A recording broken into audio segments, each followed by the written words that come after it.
Buonasera, 2 minuti di ritardo per il cane che voleva giocare. Ciao Alda, ciao Mohammed. Gli antichi architetti non erano solo architetti, ma erano persone dotate di una cultura straordinaria. Quindi erano esperti non solo in architettura, ma anche in musica, in disegno, in arte, in medicina e in varie branche del sapere. Erano filosofi, scrittori, poeti. Erano il riflesso degli antichi romani, perché nemmeno i soldati erano solo soldati, ma erano anche contadini, abili costruttori e quant'altro. C'è rimasto solamente un libro che parla di antica architettura romana, perché tutto il resto, come sappiamo, si è dissipato con il passare dei secoli. Il libro è De Architettura, scritto da Marco Vetruvio, di cui esiste ancora un busto. Un libro bello sostanzioso che rivela molti segreti che potrebbero tornarci utili anche oggi.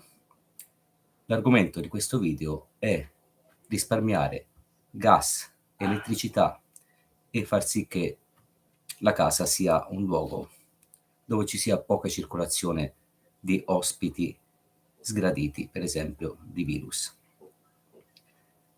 Marco Vitruvio consigliava, prima di pianificare qualsiasi città, di prendere bene delle misurazioni in base all'orientamento, per dare quindi alla città, ma anche alle vie, un particolare orientamento per favorire l'illuminazione e per inibire ai eventi di essere troppo aggressivi. Facendo dei calcoli, gli antichi romani riuscivano a posizionare città intere e edifici esattamente a sud-est.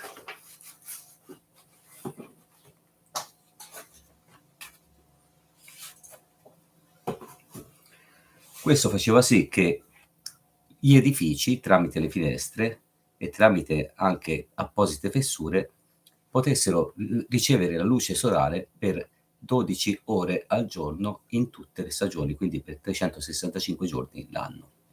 Le 6 ore del mattino prima del mezzogiorno e le 6 ore del pomeriggio, ovviamente orientativamente considerato che in inverno il sole tramonta prima. Rispondo ai commenti perché me lo sono dimenticato. Allora, il mio nome battesimo è Marzio.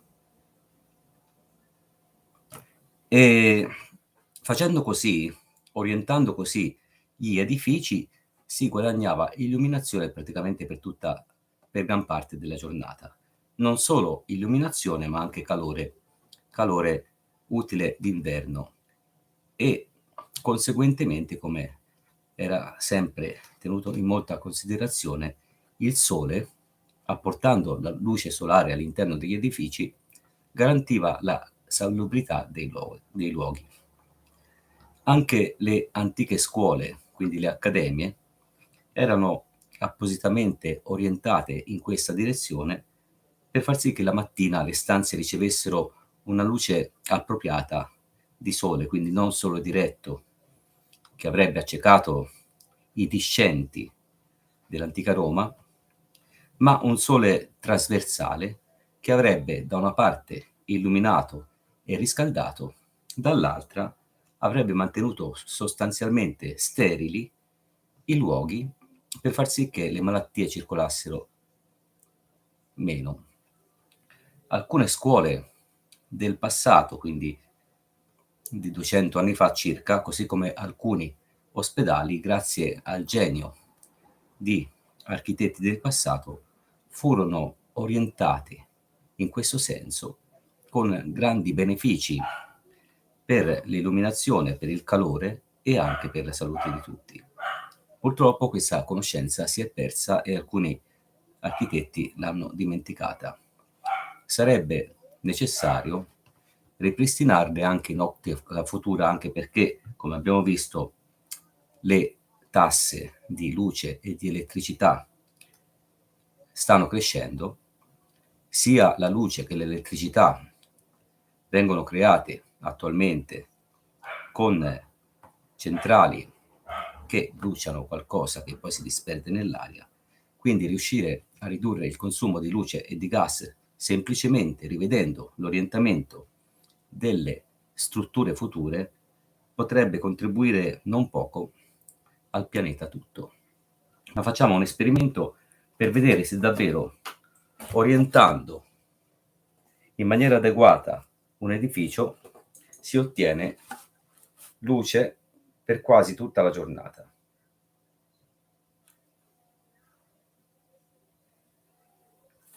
Quindi se un edificio è orientato a nord-est, il sole si trova sull'angolo dell'edificio. All'alba illumina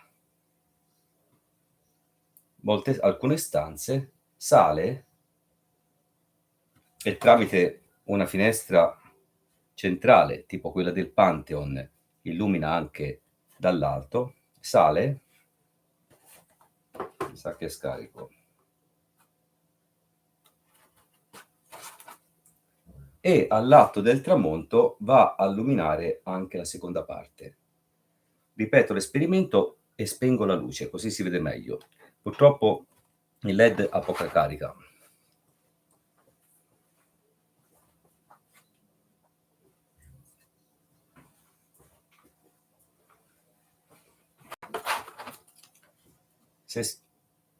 Vado a prendere una torcia di là.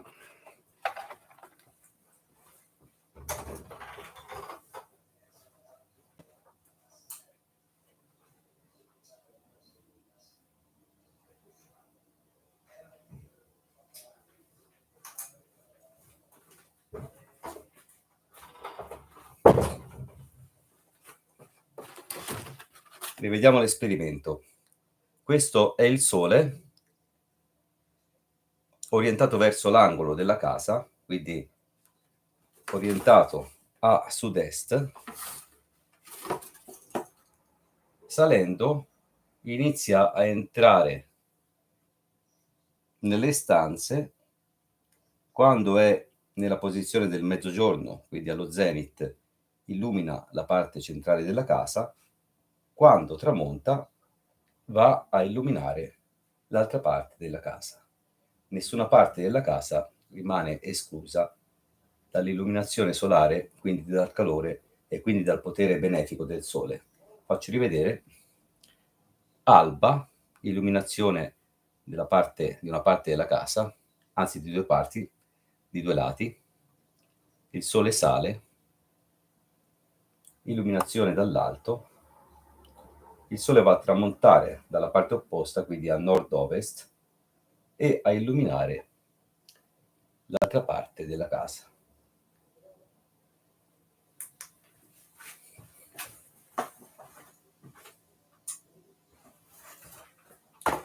Quindi ancora una volta gli antichi romani ne sapevano più di noi e dare ascolto a quanto ci hanno lasciato potrebbe essere di beneficio per tutto e per tutti e potrebbe anche costarci meno caro, ma soprattutto sarebbe di un'utilità incredibile per il paese e per il mondo intero.